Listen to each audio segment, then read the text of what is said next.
If you've ever wondered what the L in Samuel L. Jackson stands for, well, I've done the work, did some extensive research on Google today and can confirm it does in fact stand for legend! It's actually Leroy, but with over 100 films under his belt, I reckon it should be legend! And we're about to talk to that legend. Take the money out! All of it! He's one of the most popular and well-respected actors in Hollywood. Samuel L. Jackson has received critical acclaim for his huge catalogue of roles, including Coming to America, Jungle Fever, Jurassic Park, Star Wars, and Tarantino's Pulp Fiction. What country you from? What ain't no country I ever heard of? The latest addition to the list is a TV show. Based on the best-selling novel, The Last Days of Ptolemy Grey is the story of a lonely 93-year-old man with dementia. I got a lot of things to do, and I need my memory to do it. Mr. Gray will remember everything that he has ever known, but the treatment will only work once. He uses the miracle drug to help him investigate the death of his nephew. But it's a race against the clock as his memory begins to fade even faster than before. It's personal for Samuel L. Jackson after seeing multiple family members suffer with the disease. Hey, look, here he is from LA. It's Samuel L. Jackson! Yeah. I'm gonna jump and do a haka. You ready? Yeah, do it. No, I'm just kidding. I wish I could. Yeah, so do we. Hey, look, it's a pleasure to talk to you. Congratulations on the series. And you've been committed to this for a decade. What made you want to be a part of it? I've had a lot of experience with people in my family who were touched by, Alzheimer's, dementia. My grandfather, mom, aunt, uncles, people on my father's side.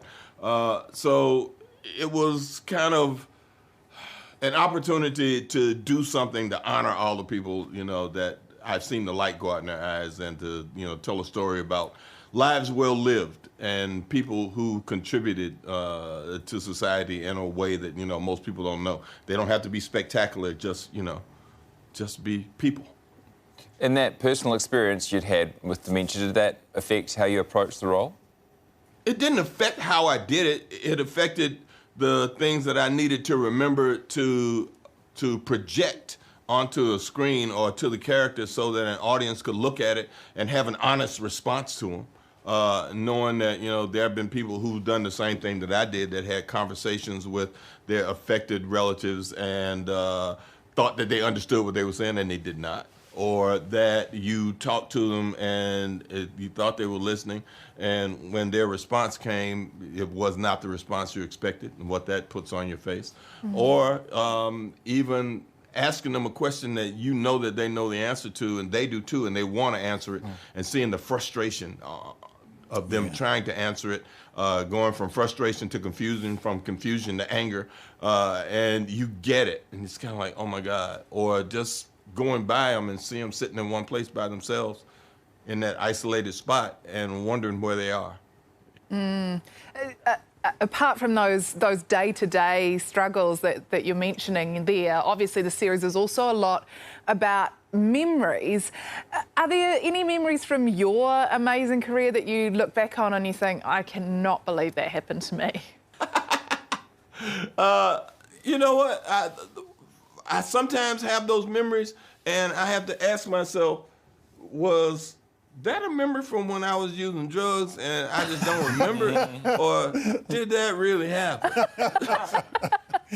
It happened. It happened. Speaking of your incredible career, what's the one that keeps coming back to you? Like, what's the line people yell at you in the street when they see you? It used to be, say what again? Or it would be, you know what they call a quarter pounder with cheese in France? Yeah. And now, because of this ad campaign I do here, a lot of people ask me, what's in your wallet? Oh, what's in your wallet? That hasn't made its way to New Zealand yet, but we'll keep an eye out for it. Samuel, thanks so much for taking time to speak to us this evening. Thank you.